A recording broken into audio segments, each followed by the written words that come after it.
Hello friends, स्वागत है आपका मेरे यूट्यूब चैनल पे। आशा करती हूँ आप सब अच्छे होंगे। मेरे व्लॉग की स्टार्टिंग हो रही है दिन के 3:30 बजे से। बच्चों की हॉलीडेज़ पड़ चुकी हैं और हम भी अपने घर देहरादून की ओर निकल चुके हैं। इस ट्रिप की खास बात ये है कि बच्चों के दादा दादी को बिल्कुल नहीं पता कि हम आ रहे हैं और आज उनकी वेडिंग एनिवर्सरी भी है। यह उनके लिए एक बहुत बड़ा सरप्राइज़ होगा। तो दोस्तों, हम अपने सफ़र की ओर बढ़ते हुए रोड पर निकलने के बाद सबसे पहले हमने गाड़ी रोकी पेट्रोल पंप पर, ताकि हम अपनी गाड़ी का टैंक फुल करा सकें और पूरी जर्नी बिना किसी टेंशन के कंप्लीट हो सके। और अब हम न्यू दिल्ली देहरादून एक्सप्रेसवे पर चल चुके हैं।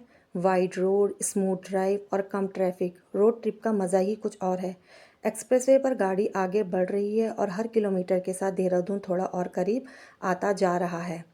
एक्सप्रेसवे पे चलते हुए हमें रास्ते में बहुत सुंदर नज़ारे देखने को मिले। चौड़ी सड़कें, हरियाली और साफ वातावरण यात्रा को और भी सुंदर बना रहे थे।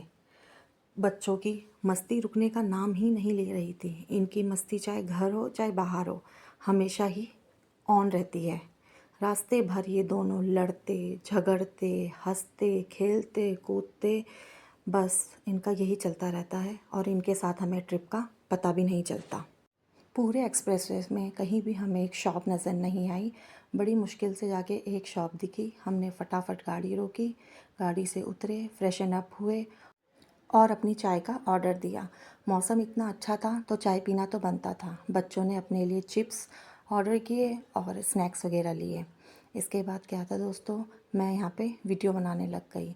देखिए कितने सुंदर हरे भरे पेड़ दिखाई दे रहे हैं। और इसके बाद हमारी चाय आ गई, कुल्हड़ वाली चाय। चाय कुल्हड़ में हो तो उसका तो मज़ा ही कुछ और है। फिर क्या था, हम दोनों हस्बैंड वाइफ ने चाय इंजॉय करी और इसके बाद हम निकल पड़े अपने सफ़र में। फिर हम पहुँचे एशिया के लार्जेस्ट वाइल्ड लाइफ कॉरिडोर पे, जिसे मोहन भी कहा जाता है। दोस्तों, इतना स्मूथ रोडें, बड़ा मज़ा आ रहा था इन पे चलते हुए।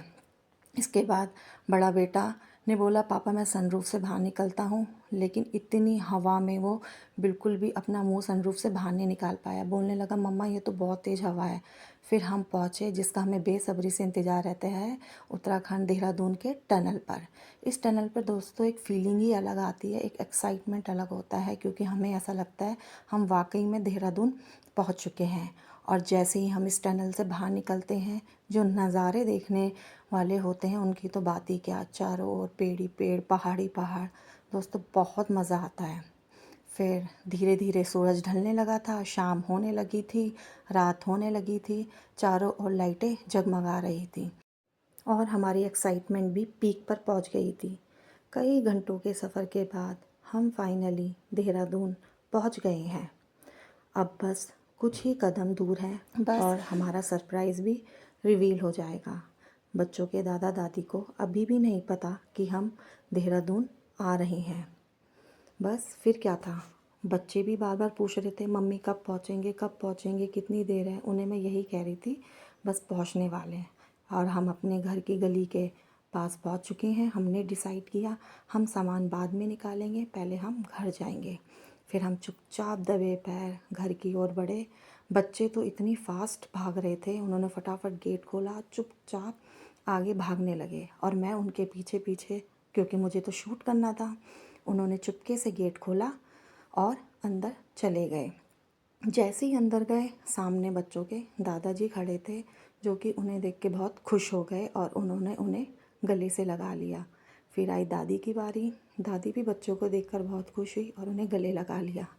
बस दोस्तों, यही था। तो आप देखना चाहते हैं हमने क्या क्या किया, कैसे सेलिब्रेट किया, stay tuned. Bye bye for the next part.